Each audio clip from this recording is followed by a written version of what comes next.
Hello guys, welcome back to Civil Talks. Oke, pertama-tama aku Satria dan partner aku Gania. dan kita lagi bersama narasumber kita, dosen muda yang keren nih guys. Nah, Bapak bisa perkenalkan nama Bapak? Oke, hai, nama saya Ma'ruf Sagani Purnomo STMT. Saya dosen baru di Teknik Sipil Undip per 1 Agustus 2024. Ya.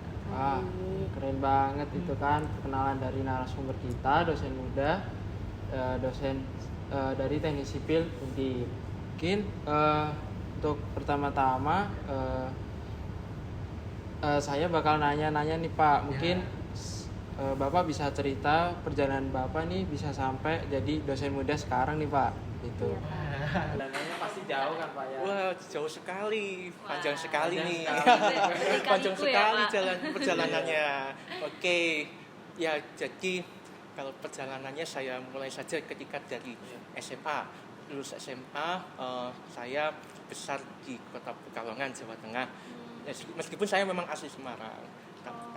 Ketika itu saya ya sama seperti lulusan atau siswa SMA yang bingung mencari jurusan atau kampusnya di mana. Saya telah mencari-cari, setelah konsultasi dengan guru saya waktu itu, dan akhirnya ya, memantapkan diri di Teknik Sipil.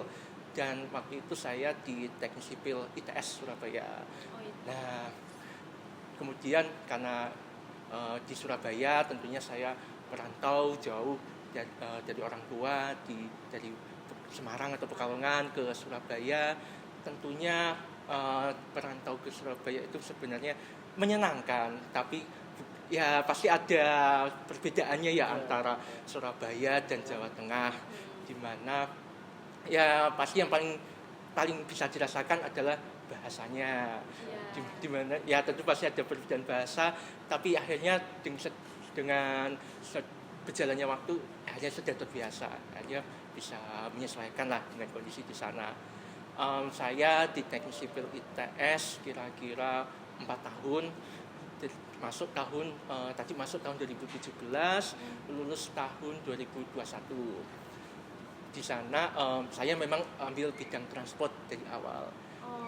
Di sana saya juga sudah mengambil tugas akhir berupa transportasi umum, yaitu tidak jauh dari kampung halaman di Semarang juga. Waktu itu topiknya evaluasi kinerja Transjateng Rute Kendal.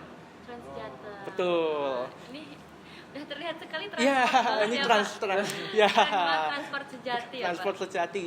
Ya, jadi kalau bicara soal transport, saya ya memang sudah dari kecil ya, saya kecil dulu waktu kecil memang saya seorang pecinta kereta api. Saya dulu suka main ke stasiun, nonton kereta tiap sore gitu, dadah kereta. Nah, dan akhirnya itu menjadi hobi dan akhirnya berkembang ya menjadi ilmu yang dipelajari sekarang. Masya Allah. Oke. Dan kembali lagi soal perjalanan hidup, ketika S1 Teknik Sipil ITS, saya langsung melanjutkan di S2 Teknik Sipil STS di tempat yang sama. Oh, ITS juga. Betul. Tapi saya lanjutnya lewat program namanya Fast Track. Oh, Ya, keren banget Bapak. betul, alhamdulillah. Jadi Fast Track itu adalah ketika masih semester 7 itu sudah bisa langsung ambil semester 1-nya S2. Betul. Jadi ketika semester 7, ketika masih 5-nya ngerjakan TA, proposal TA, itu juga sudah langsung berkutat dengan kuliah S2. Ya, jadi ya kebetulan waktu itu memang kondisinya pandemi COVID-19. Jadi ya di satu sisi menyenangkan karena tidak harus ke Surabaya waktu itu, karena harus di rumah ya karena untuk kuliah S2-nya. Jadi tapi ya di satu sisi ya namanya kuliah online sebenarnya nggak enak juga. Boring ya, Pak? Ya boring gitu. Kurang Ya, seru lah ya, kurang Pak ya. seru. Dan akhirnya saya juga nggak jarang ketemu teman S2 kecuali menjelang lulus. Mau Iya, betul. Dan itu saya ambil fast track, saya juga sudah ya konsultasi dengan dosen wali saya, dengan dosen bidang transport juga. Di sana saya S2-nya bidang transport juga, manajemen rekayasa transportasi. Berarti saya masuknya tahun 2020. Kan tadi saya lulusnya 2021 tuh, yang S1. Saya udah kuliah dari 2020. Betul. Jadi setelah masuk 2020 kuliah, ya saya di S2 Teknik Sipil ITS agak lebih bonus 1 semester. 5 semester, jadi 2,5 tahun. Ya memang ada sedikit kendala waktu itu soal pengerjaan tesis saya. Ya memang agak, ya perlu banyak yang harus satu banyak yang harus dikerjakan, dan dua juga secara waktu itu memang datanya memang agak susah untuk diambil, karena lagi-lagi kalau tesis saya S2 itu hampir melanjutkan yang topik S1 TA. Jadi kalau betul, kalau TA itu kan evaluasi kinerja tuh punya saya. Nah kalau yang tesis S2 saya itu soal evaluasi integrasi dari Trans Semarang dan Trans Jateng. Jadi tidak hanya satu koridor, tapi semua dari Trans Jateng dan Trans Semarang yang ada di Semarang dan sekitarnya. Betul. Itu benar-benar sangat luas dan kompleks, dan minta datanya juga ke berbagai instansi. Dua waktu itu, Dinas Perhubungan Kota dan Dinas Perhubungan Provinsi. Nah, ya di situ ada sedikit kendala, struggle, ada sedikit kendala, ya memang ya agak sedikit, ya harus diakui memang agak ya down sih waktu itu, karena harus nambah 1 semester, tidak bisa lulus cum laude. Dimana waktu S1 saya ya alhamdulillah cum laude. Ya S2 ya tidak bisa cum laude karena nambah 1 semester itu. Dan saya lulus, alhamdulillah bisa lulus setelah menjalani ya setelah struggling dengan tesis saya itu. Tapi ketika pengerjaan di semester terakhir itu, semester kelima, alhamdulillah dosbing saya yang sangat berbaik hati waktu itu, namanya sekaligus kepala lab transport Teknik Sipil ITS, namanya Bu Hera Widyastuti, itu memberikan kesempatan kepada saya untuk menjadi seorang asisten dosen di lab transport. Betul. Jadi di sana saya bertanggung jawab atas proyek atau kajian yang dikerjakan oleh lab transport ITS terhadap mitra-mitranya seperti Dinas Perhubungan Surabaya, DPU Jawa Timur, bahkan juga sampai Pertamina. Itu berarti selama kira-kira 1 semester itu, di semester terakhir, dan ya kira-kira 10 bulan waktu itu. Ya memang menyenangkan sekali menjadi asisten dosen. Saya bisa mengetahui ya background atau behind the scene-nya dari seorang dosen. Karena waktu itu saya juga ketika menjadi asdos itu saya masuk setiap hari. Setiap hari masuk ke lab, dari Senin sampai Jumat, dari siang kira-kira atau pagi sampai sore, mengikuti jam kerja dosen di lab. Jadi saya melihat dinamika pekerjaan dari seorang dosen itu bagaimana tuh, yang kalau POV mahasiswa kan kadang agak berbeda nih. Kayaknya kalau ketika kita masih mahasiswa, wah enak jadi dosen ya, enak ya. Tapi kalau saya lihat ya dengan di behind the scene-nya di dalam lab gitu ya, kalau di ITS itu lab transportnya dosen ngumpul di sana. Nah itu saya lihat ya sebenarnya menyenangkan juga begitu. Jadi ya saya melihat bahwa dosen ini suatu profesi yang ya menarik untuk dilakoni, untuk didalami seperti itu. Dan akhirnya mencari pekerjaan, kemana ke sini ke sana, ya memang struggling juga itu, effortnya lumayan, karena saya waktu itu juga kayak istilahnya jemput bola ke kampus-kampus, karena kan lulusan S2 yang mungkin lebih pasnya seperti dosen ya. Itu saya jemput bola sampai ke Bandung, ke Semarang, universitas swasta waktu itu, kebanyakannya swasta memang. Dan juga ya mencari lowongan pekerjaan untuk teknik sipil. Ya yang S1 pun juga saya coba waktu itu. Ya memang mungkin setiap orang kan punya takaran rezekinya masing-masing. Ya memang saya belum rezekinya di situ, belum dari sekian banyak lamaran yang saya masukkan ke kayak Bandung, Semarang, universitas swasta di sana, ya memang tidak ada panggilan gitu, tidak ada panggilan dari sana, ya memang agak struggling gitu ya. Dan akhirnya ya setelah berjalannya waktu, ya memang saya tidak tidak bekerja istilahnya. Tapi kan ketika tidak bekerja itu kan saya juga mengembangkan diri, saya juga belajar lagi materi-materi dari dosen dulu saya juga mengembangkan diri kayak les bahasa, kursus bahasa atau sertifikasi. Waktu itu saya ambil sertifikasi TOEFL sama sertifikasi dari LPJK, ahli media teknik jalan, kompetensi SKK namanya, sertifikat keahlian, garis besarnya seperti itu. Ya, jadi saya mengembangkan diri ketika saya masih fase kuko gitu ya istilahnya, fase kuko tidak ada apa-apa. Akhirnya berjalan seiringnya waktu dari Mei 2023, setelah saya selesai tugas, akhirnya September 2023 ada pengumuman CPNS. Dan itu kalau CPNS itu kan terpusat dari kementerian.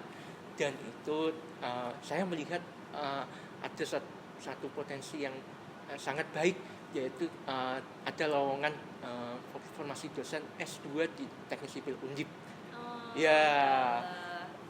Dan alhamdulillah saya di sana ketika melihat itu rasanya memang wah, ini insya Allah bisa masuk. Saya memang sudah dari diri saya sendiri, dari hati saya sendiri sudah mantap memilih Teknik Sipil Undip. Jadi bukan karena siapapun ya, makanya ketika pendaftaran dibuka saya langsung selesaikan administrasinya cepat dan jadi langsung submit, karena saya memang sudah niat di situ ya, niat saya untuk menjadi dosen Teknik Sipil Undip ya, karena ingin membangun kota sendiri, kampung halaman sendiri, Semarang, karena saya sendiri juga asli Semarang. Keren banget Bapak. Apalagi dulu TA dan tesis saya kan tadi di Semarang. Jadi insya Allah dengan itu menjadi pengalaman yang cukup ketika saya sudah berkecimpung di Teknik Sipil Undip, karena kan banyak berhubungan dengan mitranya di Semarang. Begitu. Ya, tadi administrasi alhamdulillah oke, SKD alhamdulillah bisa, waktu itu alhamdulillah peringkat satu di yang gelombang saya.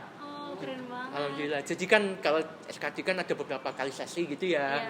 Ya alhamdulillah di sesi saya yang peringkat pertama di yang SKD itu. Ya alhamdulillah. Jadi ya waktu itu ya saya sangat terharu, karena ya selama ketika SKD ini kan saya diantar oleh orang tua saya, oleh bapak ibu saya, diantar ke waktu itu di UNES tempatnya. Dan itu ketika selesai ujian ya benar-benar terharu gitu ya. Bahagia banget ya Bapak. Ya, tapi soalnya, itu kan ya. Iya, Bapak pengen banget kan. Iya. Terus akhirnya Bapak bisa dapetin bahkan sampai peringkat 1. Itu bahagia banget pasti, Pak. Alhamdulillah. Tapi itu kan belum selesai, Mbak. Iya, masih ada tahap berikutnya. Lebih semangat lagi jadinya, Pak. Iya, akhirnya menjadi semangat membara gitu ya. Iya, menyala. Jadi menyala, akhirnya menjadi benar-benar semangat. Sudah ada model nih SKD yang nilainya bagus, harus bisa dilanjutkan. Nah, setelah itu tahap namanya ada SKB, seleksi kompetensi bidang. Kalau di situ itu berhubungan dengan seperti wawasan dari Kemendikbudristek dan juga wawancara dan praktek mengajar. Nah, itu juga saya juga belajar benar-benar melatih diri, terutama bagaimana ketika wawancara dan praktek mengajar. Nah, itu saya benar-benar prepare semaksimal mungkin, dan alhamdulillah bisa melampaui itu semua. Kalau yang SKB selain yang praktek mengajar dan wawancara itu kan ada yang namanya CAT, sama juga SKD itu kan ada yang namanya CAT, pakai komputer. Ya, jadi nilainya langsung keluar. Jadi makanya tadi yang cerita itu nilainya langsung keluar, langsung ketahui. Tapi ketika itu yang SKB yang duluan adalah wawancara dan praktek mengajar. Ketika wawancara dan praktek mengajar waktu itu kan sama Prof Bagus sama Prof Jadi. Jadi sudah langsung bertemu dengan beliau tapi lewat online.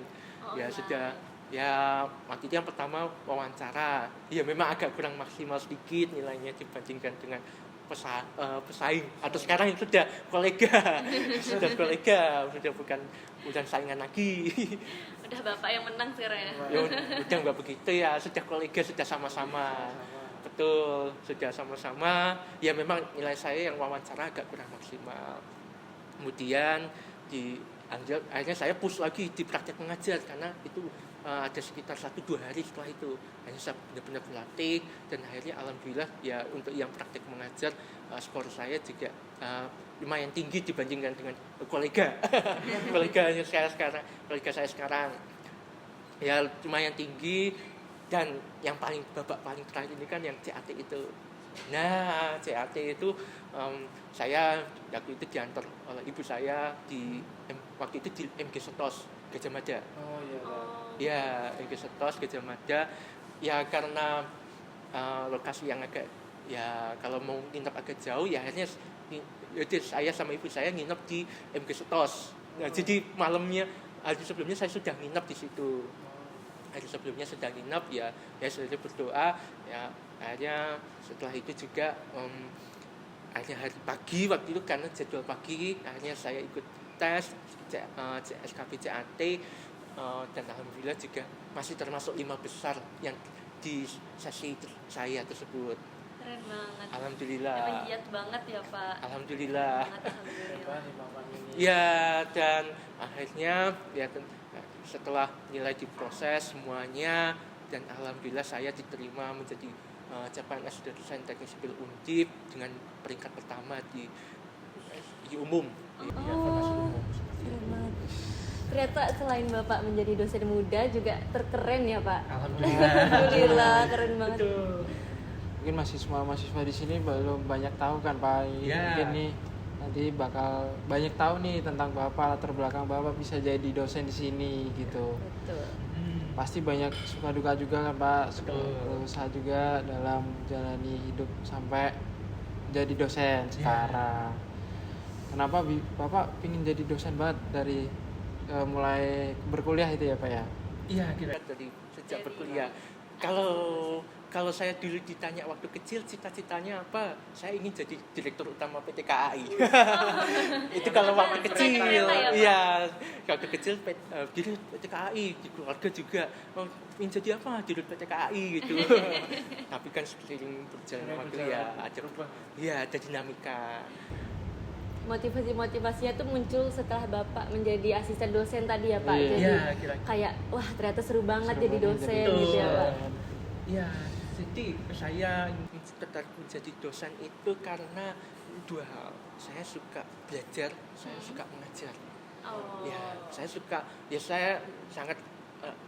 sangat excited bisa belajar ya, ilmu transportasi umum seperti ini, bagaimana perkembangan transportasi umum di Indonesia dengan dinamikanya. Tapi kan itu juga ada teorinya, seperti kalau transportasi umum seperti ada headway dengan juga frekuensi dan lain-lainnya, itu kan tentu menjadi saya sangat tertarik untuk belajar itu. Dan akhirnya saya belajar dari banyak sumber, saya dari banyak buku, atau kalau di transportasi publik itu biasanya dari ITDP, dari Institute Transport Development Policy.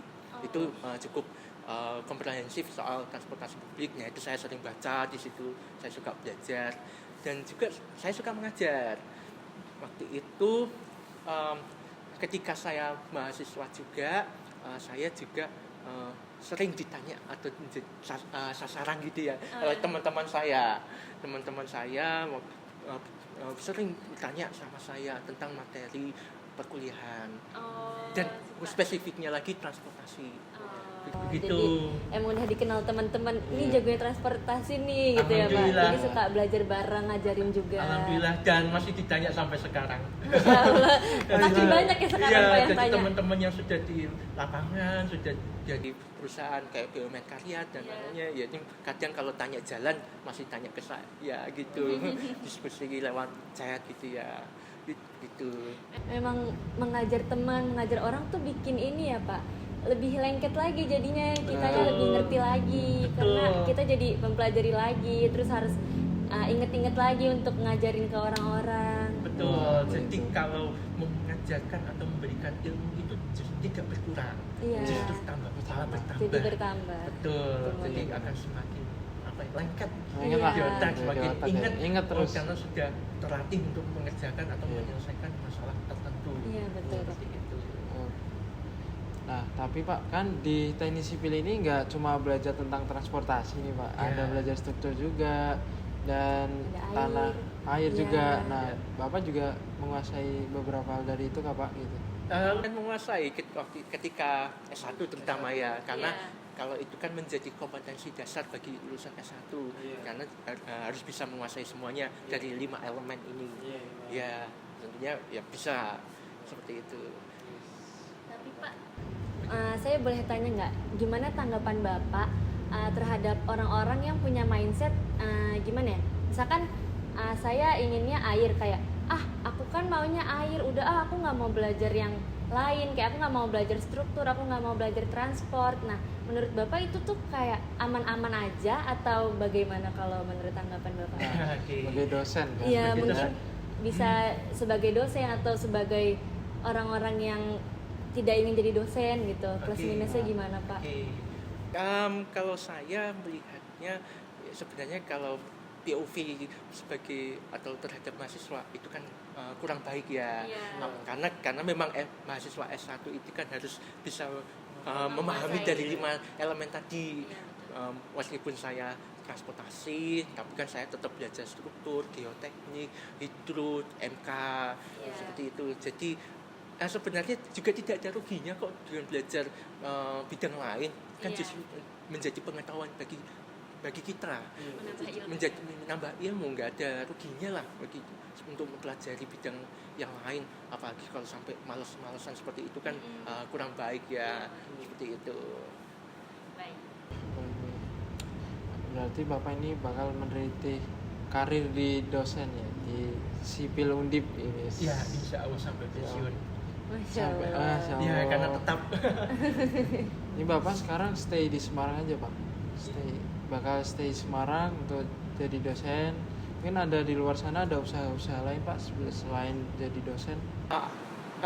Untuk saat ini baru dosen ya, baru menjalani sebagai seorang dosen teknik sipil Undip. Kalau di luar belum ada sih. Belum ada usaha gitu ya Pak. Betul, belum ada seperti itu.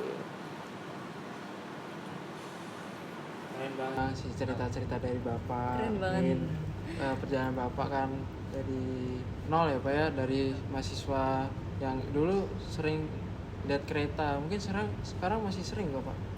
Kalau masih Ya, ketika kalau keluar kota, keluar seperti atau naik kereta, saya kan juga punya karena hobi kereta itu ya, saya jadi punya hobi fotografi. Ya, jadi saya juga suka foto kereta, apalagi kalau udah naik kereta atau paling deket naik BRT. Wah, udah saya pasti foto-foto itu. Nggak mungkin kalau nggak foto di BRT atau kereta. Ya, nggak afdol. Nggak afdol bener gitu. Jadi ya itu menjadi timbul menjadi hobi baru, menjadi hobi fotografi. Seperti itu. Tapi Bapak punya hobi fotografi itu Bapak suka upload juga kah atau Bapak simpan aja di galeri gitu Pak? Sementara karena kesibukan masih simpan di galeri. gitu. Ya, sudah sebagian saya upload di Flickr namanya. Flickr itu silakan kalau mau lihat foto-foto saya di situ. Oke, Tapi Pak. saya terakhir upload juga sudah agak lama, setahun lebih belum upload lagi karena kesibukan ya. Jadi Iya. ya karena foto saya juga lumayan banyak yang kalau diupload. Jadi ya sementara ya masih ada yang ya mengendap di memori, ada yang sudah saya upload seperti itu. Oke. mungkin selain itu Pak mau izin tanya, kalau tantangan yang umum dihadapi nih biar mahasiswa-mahasiswa itu bisa tertarik nih jadi dosen gitu, apa sih benefitnya jadi dosen tuh apa aja gitu Pak, yang kan sekarang Bapak jadi dosen. Oke. Benefit menjadi dosen adalah kita bisa berkontribusi tidak hanya di satu tempat. Dengan menjadi dosen kita tidak hanya berkutat hanya satu bidang aja. Mohon maaf, kalau beda ceritanya ketika menjadi misalnya kontraktor atau bekerja di satu perusahaan. Kalau perusahaan kan goalnya kan pasti mengembangkan usaha perusahaan tersebut. Nah, kalau dosen mindsetnya sudah tidak hanya sekedar bicara universitas saja, sudah bicara bagaimana mengembangkan SDM, bagaimana mengembangkan mitra, bekerjasama dengan mitra. Karena kalau di dosen kan tidak hanya satu tugas Mas Mbak, tapi ada 3, paling tidak 3 apa aja? yang kita kenal sebagai Tridharma perguruan tinggi. Oh. Pendidikan atau pengajaran, penelitian, dan juga pengabdian kepada masyarakat. Nah ini kan kalau kita lihat dari 3 ini kan kita bisa berkontribusi di mana saja. Peluang untuk berkontribusi itu sangat lebar, sangat, jadi tidak berkutat hanya satu bidang atau satu hal aja. Jadi apa yang manfaatnya, yaitu selain berkontribusi di banyak bidang, tentu juga jaringan atau networkingnya bisa lebih luas lagi. Seperti itu kalau menjadi seorang dosen, benefitnya. Jadi mulai tertarik nih. Iya, Satria mau jadi dosen abis ini. Mengikuti karir Pak Ma'ruf. Pak Ma'ruf ini ya. Inspirasi nih jadi saya nih. Inspirasi banget sih Pak. Alhamdulillah.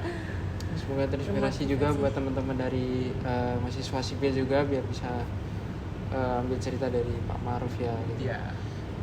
Kalau dulu di S1 Bapak ada cerita-cerita keren mungkin Bapak selama Bapak kuliah mungkin sama teman-teman Bapak itu pernah jalan-jalan kemana mungkin Pak gitu. Wah, Berkesan sekali gitu berkesan Pak. sekali. Wah, masa yang tidak bisa saya lupakan adalah ketika kuliah S1 di Teknik Sipil ITS. Bahkan ketika saya mengajar atau di posisi saya sekarang, saya selalu teringat bagaimana ketika saya dulu menjadi seorang mahasiswa.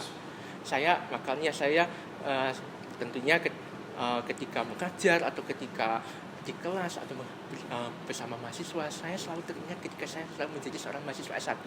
Karena memang sangat menyenangkan. Saya menyenangkan dan selalu nostalgia. Meskipun ya memang beda kampus ya. Tapi saya selalu teringat dan alhamdulillah ya juga ya masih berkomunikasi dengan teman-teman kuliah. Jadi ketika kuliah S1 itu sebenarnya saya juga bukan mahasiswa yang yang wah banget atau yang enggak banget sih, enggak mediocre gitu atau enggak yang terlalu ambis sih. Kalau ambis itu sudah pasti ya, bagaimanapun kita harus bisa bekerja secara maksimal. Betul. Harus bisa berusaha secara maksimal. Ya ketika S1 ya saya menjalani perkuliahan selayaknya mahasiswa pada normalnya gitu, masuk kuliah selalu, alhamdulillah saya tidak pernah titip absen selama perkuliahan. Benar-benar masuk, kalau tidak masuk ya sudah tidak absen.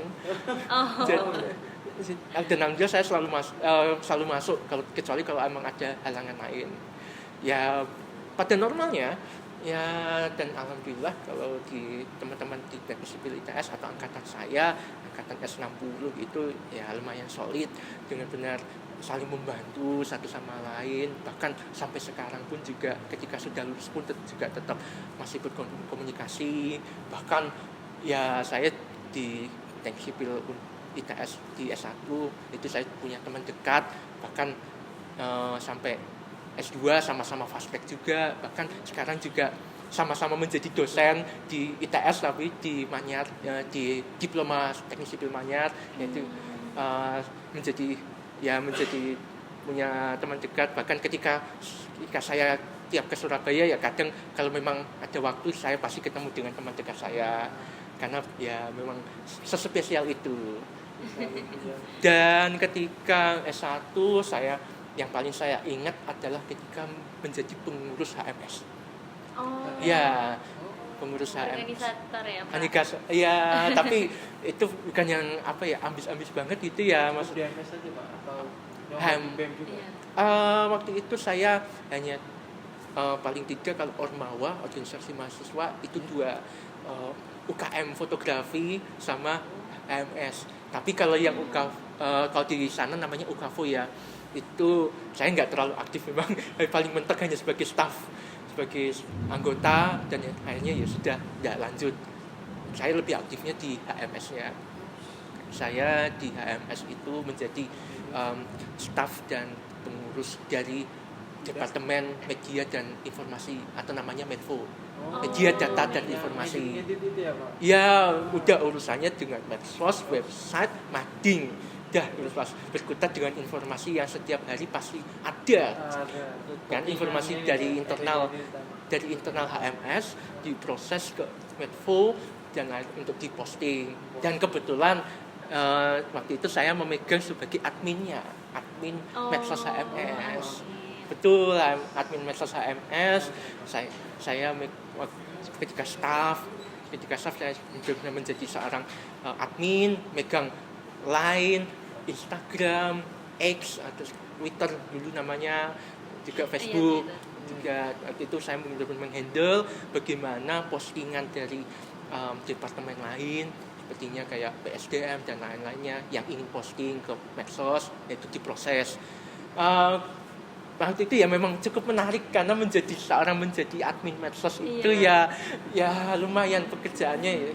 Benar-benar ya lumayan berkomunikasi kan dari departemen lain, karena kalau waktu staff itu kebijakannya adalah setiap departemen membuat desainnya sendiri.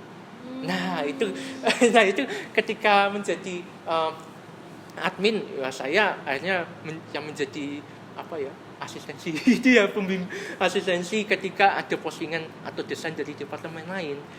Ini desainnya sudah oke atau belum, sudah sesuai SOP atau belum, sudah sesuai desain garis besar desainnya atau belum. Nah itu saya pasti koreksi gitu. Jadi teman-teman ngajukan lewat ke Medfo gitu, dan juga yang mengatur penjadwalannya. Jadi sudah ada jadwalnya mau posting kapan, misalnya hari Rabu jam sekian, itu saya yang mengatur waktu itu. Dan kalau ya memang waktu itu aturannya agak ketat ketika zaman saya. Aturannya ya harus sudah masuk ke Medfo H-1, kalau lebih denda. Wah itu uang dendanya lumayan waktu itu Mas Mbak. Uang dendanya lumayan itu Pak. Tapi saya lupa untuk apa uang dendanya. Makan kalau nggak salah. Lumayan besar ya Pak ya? Ya lumayan, karena ya itu banyak yang submit untuk posting itu kurang dari H-1 dari jadwal yang diinginkan. Ya itu jadi di situ akhirnya saya jadi mengenal ya bagaimana pengelolaan media sosial, bagaimana desain grafis. Waktu itu menggunakan Adobe Illustrator, pakai Photoshop juga, jadi banyak bermain dengan desain dan pengelolaan medsos di situ. Dan itu juga ketika saya menjadi kepala bironya atau setingkat di bawah departemen, atau di sini namanya apa ya, divisi ya, kalau di bawah Kahima. Bagian-bagiannya bidang ya. Jadi kalau departemen itu secara bidang, kalau di sini itu bawahnya departemen itu namanya biro tempat saya. Ya jadi menjadi kepala biro media dan publikasi daring. Ya sama, jadi kerjaannya juga tidak jauh berbeda. Tapi yang menghandle waktu itu adik tingkat. Yang udah menghandle medsosnya sudah adik tingkat. Bapak udah jadi mengawasi gitu ya Pak? Supervisornya. Dan Medfo ini sangat memorable bagi saya, apalagi ketika yang saya masih menjadi staff itu berarti tahun 2019-an, itu berarti sekitar semester 4 atau semester 5, pokoknya 2019-an, semester 5-an kalau nggak salah. Nah itu karena itu kondisinya masih offline, akhirnya ya sering rapat atau di tempat saya saking lucunya gitu, akhirnya punya julukan sendiri yaitu Medfo Julid. Saking julidnya gitu ya, Medfo Ucul, lucu. Ya lucu dengan waktu itu saya menjadi staff ya, berarti ada kadep saya, ada sekdep saya, ada kabiro saya, itu benar-benar julid dan ucul gitu. Julid dan ucul, benar lucu. Apalagi yang paling saya ingat adalah ketika outing gitu, semacam outing keluar studi banding ke HMS ITB bulan November 2019. Ya itu kan menjadi kesempatan untuk departemen untuk bisa kumpul lah istilahnya, jalan-jalan bareng. Iya. Suban. Jadi dibanding ke Bandung waktu itu sama Jakarta. Jakartanya ke PNJ. Soalnya sekalian supporteran KJI KBGI. Oh. Iya. KBGI tahun 2019. Ya itu waktu itu ya itu udah outing sama temen, sama cutting saya, itu sangat berkesan sekali. Ya saya masih masih terkesan sampai sekarang. Yaitu waktu itu ketika ada waktu luang yang di Jakarta, baik kami yang Medfo itu outingnya atau jalan-jalannya sampai main ke Blok M. Jadi Blok M. Jadi ceritanya dari PNJ kan ada stasiun namanya Pocin, Pondok Cina yang dekat itu. Oh, iya. Jadi dari Pocin naik KRL, terus habis itu sampai Sudirman, duku atas. Nah, duku atas transit naik MRT ke Blok M seperti itu. Jadi nah itu sangat, meskipun memang tidak lama, tapi itu sangat berkesan bagi saya. Memorable ya Pak. Memorable. Di Jakarta ya. Iya, di Jakarta. Ya, dan itu alhamdulillah dengan beberapa cutting saya dan terutama dengan sesama staff dari seangkatan dengan saya, alhamdulillah masih punya komunikasi yang dengan baik sampai sekarang, masih terjalin sampai sekarang. Ya, meskipun ya memang ya hanya lewat chat atau kadang kalau pas teman saya yang ke Semarang atau saya yang ke Jakarta, yaitu ketemu gitu, jadian. Jadi ya menyempatkan waktu untuk silaturahmi. Dan tapi itu yang staff ya, tapi kalau ketika saya kabiro itu kan ngepas banget sama COVID. Ya, jadi memang tidak terlalu terasa sih sebenarnya ikatannya kalau yang ketika saya menjadi kabiro, karena memang tidak pernah ketemu. Di sekumpul Medfo yang ketika saya pengurus nggak pernah ketemu. Online aja ya Pak? Iya, online aja, udah hanya lewat layar aja. Iya. Nah itu ya, tapi ya alhamdulillah tetap menjalin komunikasi dengan baik sih sampai sekarang. Ya kalau memang ketemu ya ketemu, janjian, ya itu menjadi kegelisahan atau sedikit penyesalan saja ketika saya mahasiswa. Ya saya memang kurang jalan-jalan ya, tidak terlalu sering jalan-jalan ya akhirnya, atau bahkan main sama temen lah. Dan akhirnya ya ketika sudah lulus gini ya akhirnya ya agak sedikit menyesal, kenapa dulu ketemu teman gampang, ngajak main gas, sekarang sudah punya kesibukan masing-masing ya susah ya, tapi tetap komunikasi dengan baik sih seperti itu. Dan juga selain menjadi pengurus HMS, yang paling saya ingat adalah ikut lomba Lomba apa itu Pak kalau lomba boleh tahu? analisis transportasi. Oh, masih transportasi. Iya, transportasi lagi dan lagi. Dan Gimana, Pak? itu di Universitas Tarumanagara. Oh, Tarumanagara. Tarumanagara di Jakarta. Iya. Tahun 2019. Waktu itu saya diajak oleh adik tingkat saya. Kalau saya kan angkatan 17 S1-nya. Berarti adik tingkat saya angkatan 2018. Yaitu ngajak, Mas ikut lomba yuk, lomba analisis transportasi di Civil National Expo Untar Jakarta. Gas, akhirnya langsung gas. Waktu itu lombanya adalah menyusun paper, makalah lebih tepatnya, makalah bagaimana mengatasi masalah yang ada dari transportasi yang ada di Indonesia. Ada subtopik-topiknya waktu itu, subtopiknya. Dan waktu itu yang dipilih adalah pengembangan jalan rel, pada intinya itu pengembangan jalan rel. Jadi gagasan yang kami angkat, saya dan tim saya, itu adalah tentang pengembangan tram di Surabaya. Bagaimana moda tram itu adalah yang berjalan di jalan ya, kereta yang di jalan, yang streetcar itu ya, itu dikombinasikan dengan train, dengan kereta api konvensional. Nah itu kami mengkombinasikan untuk mengatasi masalah kemacetan yang ada di Surabaya. Di mana Surabaya dengan kota terbesar kedua di Indonesia, tapi transportasi publiknya masih jauh. Kondisinya masih jauh. Bahkan dengan Semarang masih jauh. Semarang dengan BRT-nya, atau saya menyebutnya tidak BRT, karena BRT itu adalah bis dengan jalur khusus, lajur khusus, dedicated lane. Sedangkan Semarang, Surabaya itu kan tidak punya. Jadi itu bukan BRT ya. Yang pas disebut BRT ya ini Transjakarta. Transjakarta biru ini. Hanya jalurnya. Ya, Transjakarta biru. Itu yang hanya yang paling pas disebut BRT yang ini. Jadi, saya menyebutnya bis Trans Semarang aja ya. Trans Semarang itu kalau Semarang itu kan ada 8 koridor. Yang utama, yang feedernya 4. Dan yang Trans Jateng ada 3.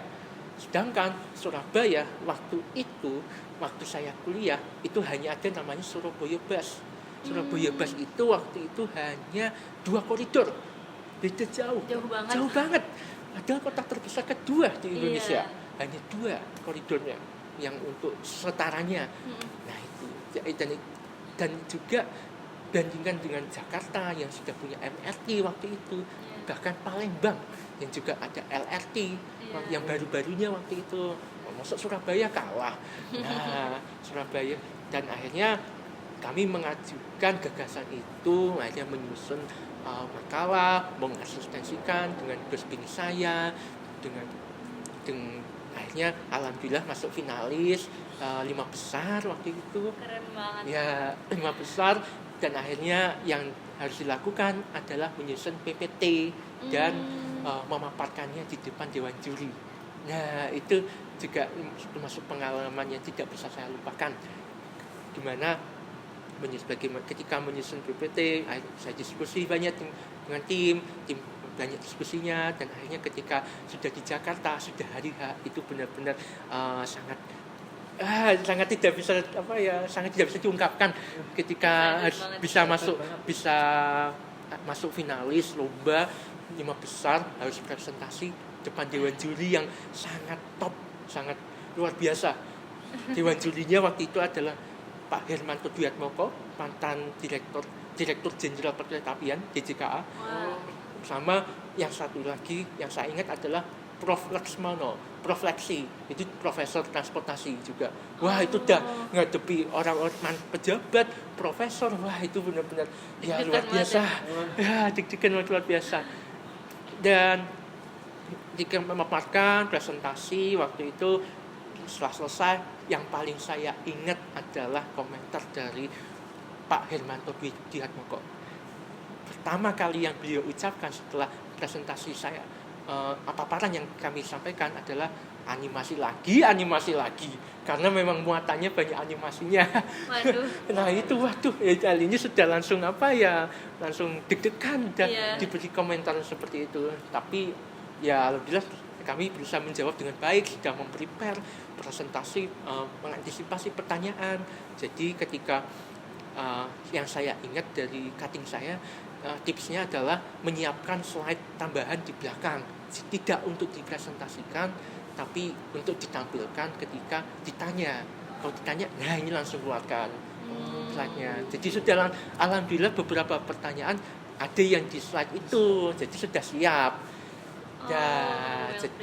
Well prepared lah. Dan ya alhamdulillah waktu itu meraih juara harapan 1.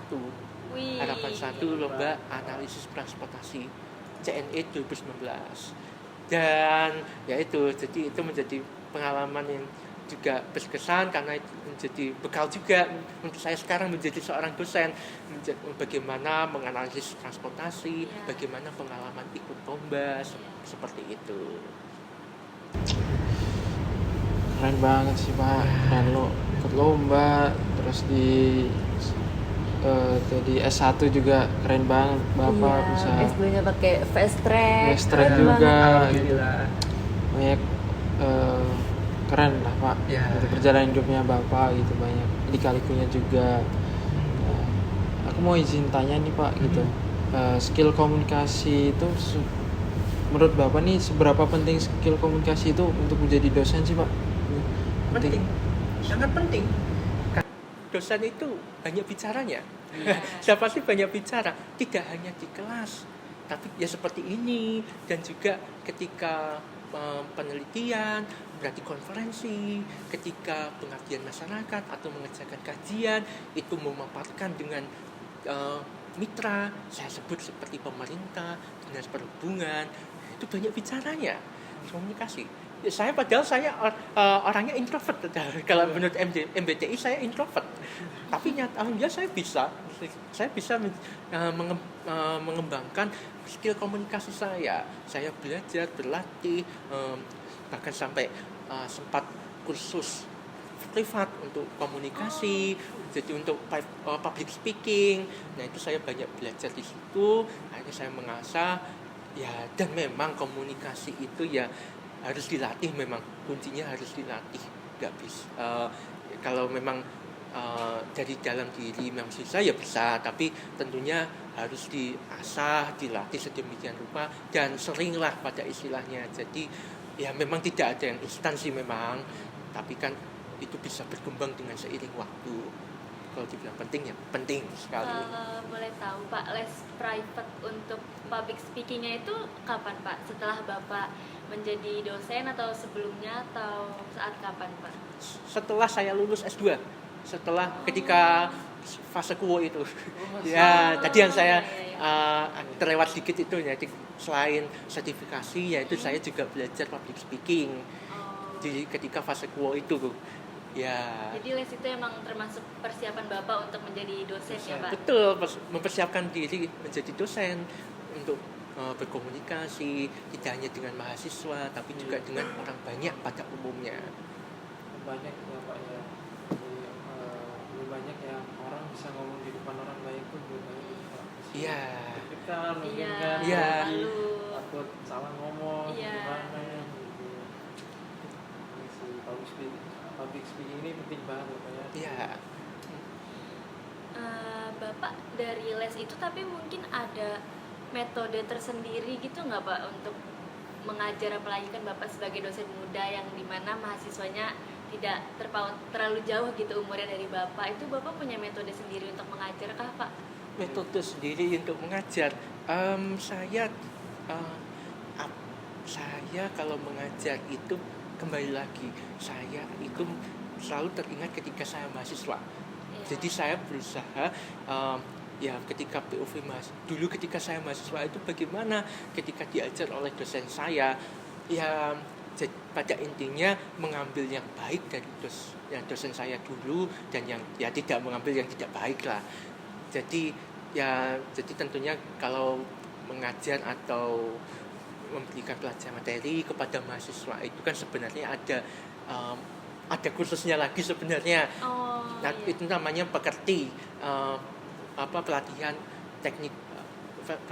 teknik pokoknya untuk mengajar sebagai dosen itu ada sebenarnya. Tapi ketika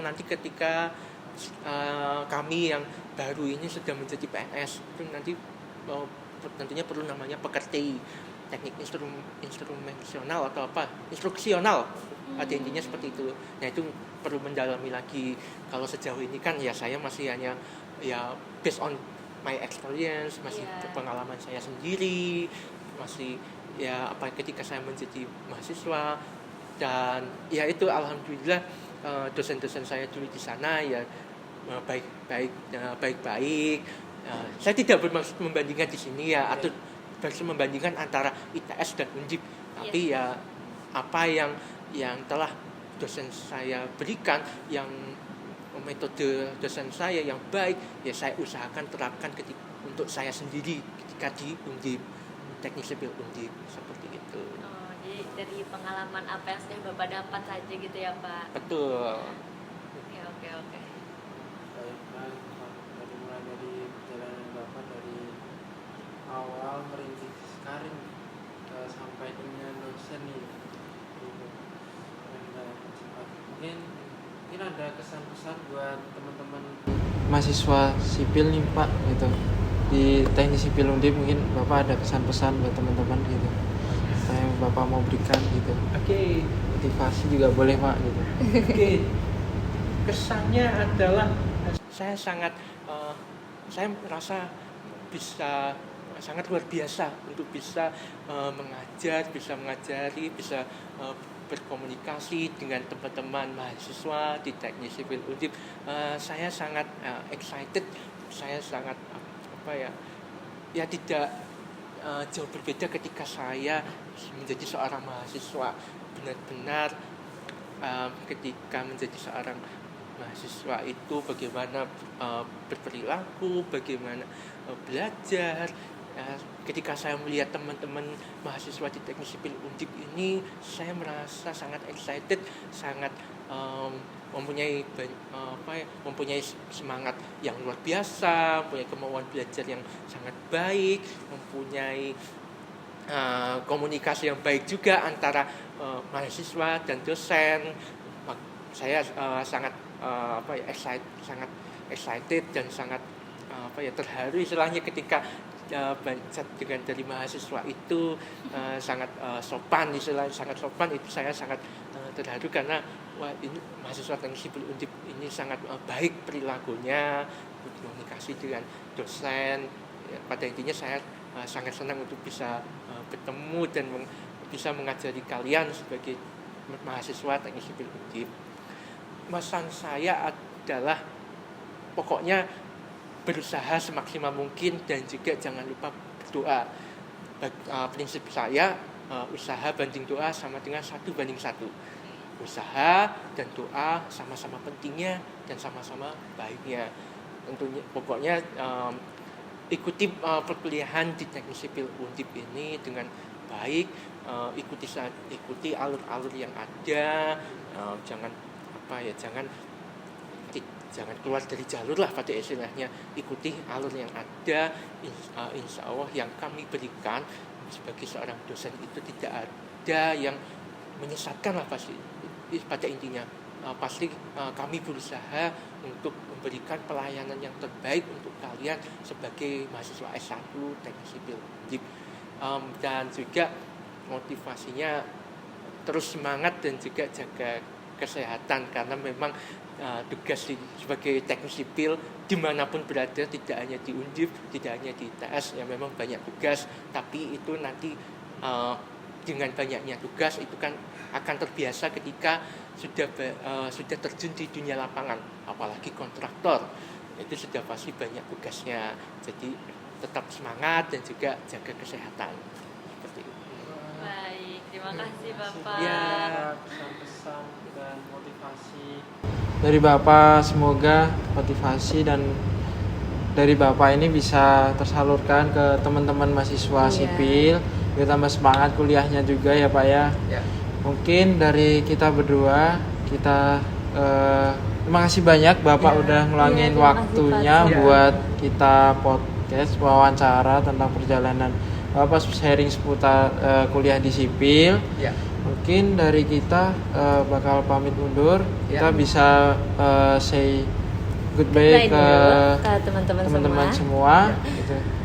Oke, makasih teman-teman semua yang udah nonton podcast kali ini.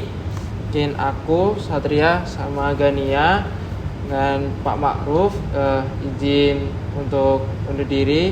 Jangan lupa like, subscribe, dan komen.